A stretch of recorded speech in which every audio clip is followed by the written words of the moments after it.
The only people who don't want to disclose the truth are people with something to hide.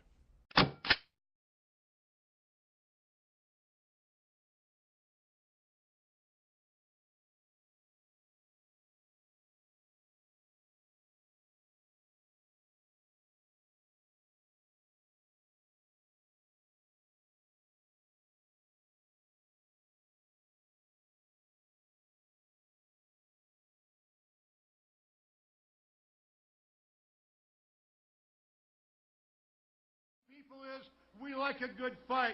And you know what? They got a war. They got a war with us. And there's only going to be one winner. It's going to be the workers of Michigan and America. We're going to win that war.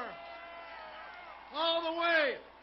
But it starts with your involvement. It starts with next November. We've got a bunch of people there that don't want the president to succeed. And they're called the Tea Party. The people that don't want him to do anything right. And he's working hard for us. And President Obama is frustrated by what's going on. Well, guess what? We got the vote. And the answer, what we say is, we remember in November, we will beat the Tea Party and give this country back to workers and America. We can do it together. And we've also got to talk about jobs. I get so tired about people who send these big corporations that send our jobs to Mexico, they send our jobs to China, and they have the audacity to say, where are the jobs? Well, I got news for you. It's time to bring those jobs back to America and put America back to work. That's what we've got to do. We're going to hear from President Obama in a few minutes, and I'm so glad that he has come to Michigan because this is where he sees the real America. He looks out on this army of people, and you know what I say? President Obama, this is your army. We are ready to march. And President Obama, we want one thing. Jobs, jobs, jobs, jobs, jobs, jobs, jobs, jobs. That's what we're going to tell him. He's going to be, and when he sees what we're doing here, he will be inspired. But he needs help. And you know what? Everybody here has got to vote. If we go back and we keep the eye on the prize, let's take these son of a bitches out and give America back to America where we belong. Thank you very much. Thank you. Thank you. Thank you. And some proud sons and daughters of Michigan representing working people here and across the country. SEIU President Mary Kay Henry, Teamster President Jimmy Hoffa, UAW President Bob King, Utility Workers President Mike Langford.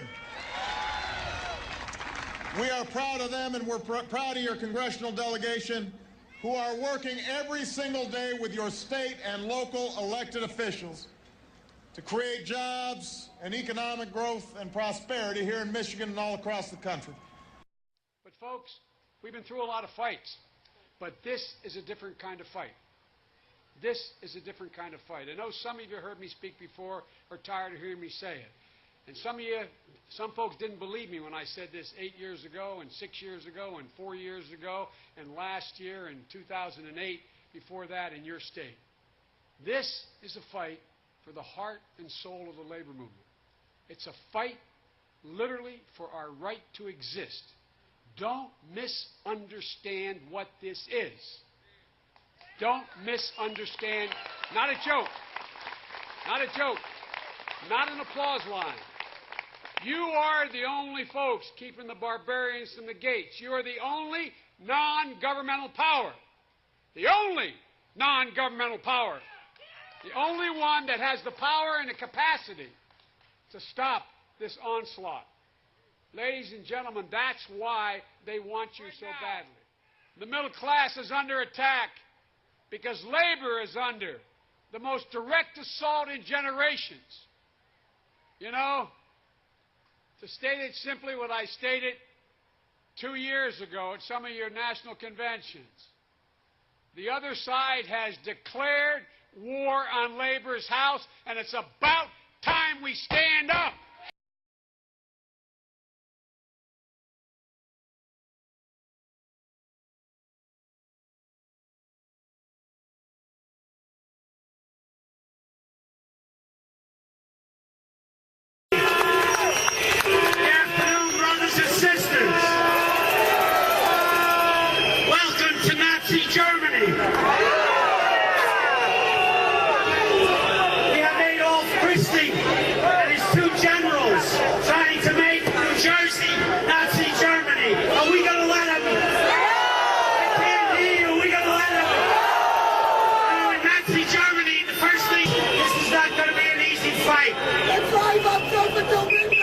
took World War II to get rid of the last Adolf Hitler. It's going to take World War III to get rid of Adolf Christie. Are you ready for World War III? I can't hear you. Are you ready? Are you consistent? And if, as has been discussed in recent days, their death helps usher in more civility in our public discourse, let us remember it is not because a simple lack of civility caused this tragedy, but rather because only a more civil and honest public discourse can help us face up to the challenges of our nation in a way that would make them proud. This is not going to be an easy fight. Let's drive up until midnight. It took World War II to get rid of the last Adolf Hitler. It's going to take World War III to get rid of Adolf Christie. We should be civil because we want to live up to the example of public servants like John Rowe and Gabby Giffords, who knew first and foremost that we are all Americans and that we can question each other's ideas without questioning each other's love of country. We should do everything we can do to make sure this country lives up to our children's expectations.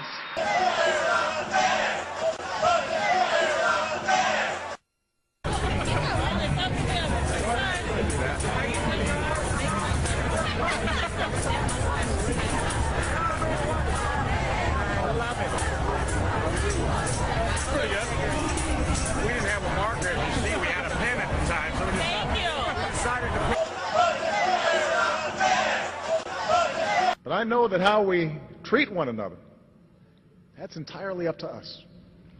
We don't mind the Republicans joining us. They can come for the ride, but they got to sit in back. It's important for us to pause for a moment and make sure that we're talking with each other in a way that heals, not in a way that wounds. We don't mind the Republicans joining us. They can come for the ride, but they got to sit in back. This is not going to be an easy fight. Let's drive up until midnight. It took World War II to get rid of the last Adolf Hitler. It's going to take World War III to get rid of Adolf Christie. Are you ready for World War III? I can't hear you. Are you ready? Are you consistent?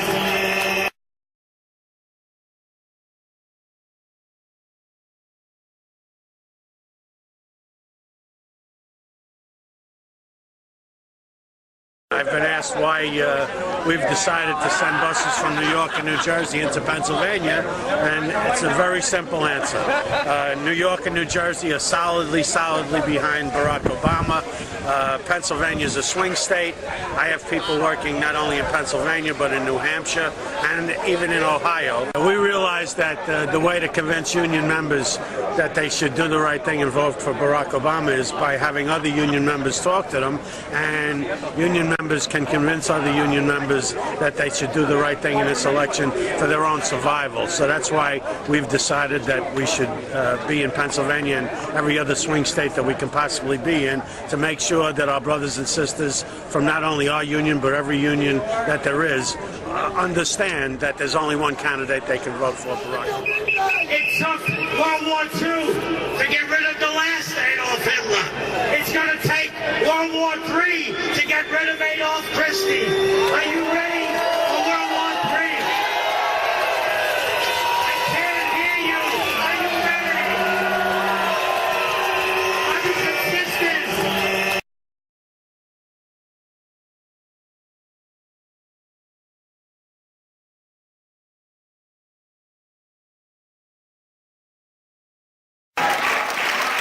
I'm saying right now, under Chairman Emanuel Cleaver's leadership, we have seen change in Congress. But to Congresswoman Wilson's point, the Tea Party is stopping that change. And this is beyond symbolic change.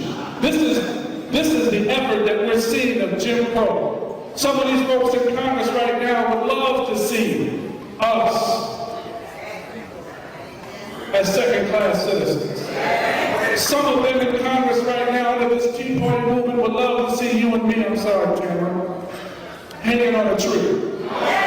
Some of them right now in Congress are comfortable with where we were 50 and 60 years ago, but it's a new day with a black president and a congressional black caucus willing to help conservatives lead. I don't have many chances that I get to disagree with a guy whose shoulders I stand on, which is Congressman John Lewis, who said we're fighting 3 wars. Well, actually, we're fighting 4 wars. Okay. And the 4th war is a war that the Tea Party has started with the United States, more particularly the president. And they are willing to, in this war, have as casualties the 14.1 million Americans that don't have a job. They're willing to wreck this economy simply for political gain. The absolute saddest day that I've had in the whole of Congress was the day that we passed out of the House of Representatives cutting $500 million out of the women and infants and children's programs. I have never seen such an attitude that's expressed toward poor people. So, and I think all of us know it. We dance and tap around it. All of us know racism.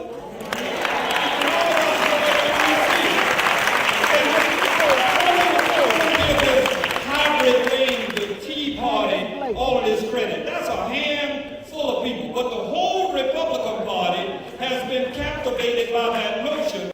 If you show up at any bank in America at noontime and throw a ring around that bank with human bodies, and they for 1 minute think there's going to be a run on the bank, they'll change their ways.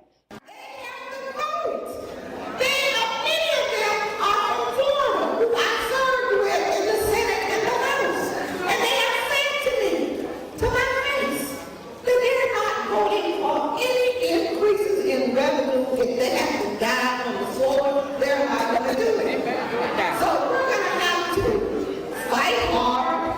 We're going to have to advocate. We're going to have to fight them. We're going to have to blow up their homes. They have black people living in their districts too. We now have a group of folk who call themselves by many names, but they have hijacked the principles of the civil rights movement. That's right. And they don't just go into their neighborhoods and protest, they come into the hood and protest. The question is this: what will we do? Will we allow the minority voices to speak for the majority, or are we going to stand up for the things that we believe in, and are we willing to go across town? Are we willing to go into other places beyond our comfort zones? And are we willing to stand up for the CBC, stand with the CBC, and help the CBC make a difference? Are we willing to do it? While we discuss our very real concerns, let us all remember who the real enemy is. And the real enemy is the Tea Party. You can't be intimidated. You can't be frightened. As far as I'm concerned, the Tea Party can go straight to hell.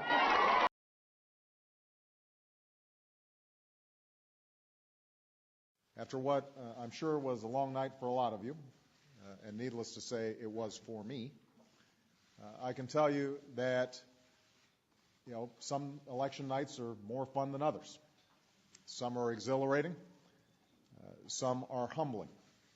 But every election, regardless of who wins and who loses, is a reminder that in our democracy, power rests not with those of us in elected office, but with the people we have the privilege to serve.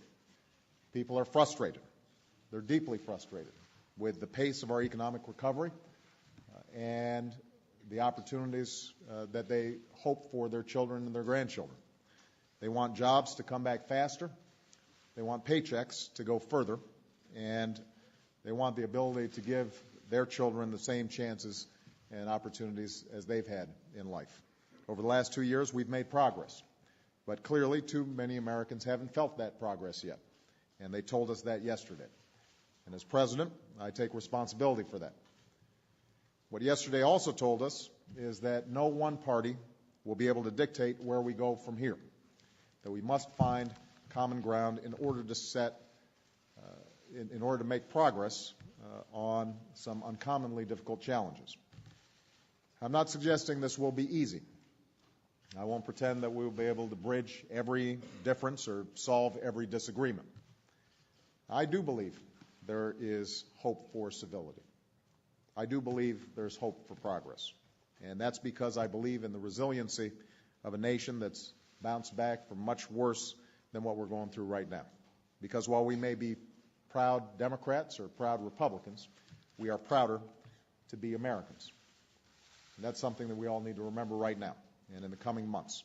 And if we do, I have no doubt that we will continue this nation's long journey towards a better future.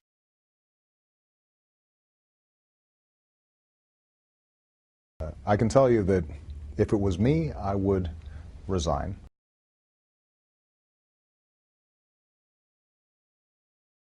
The only people who don't want to disclose the truth are people with something to hide.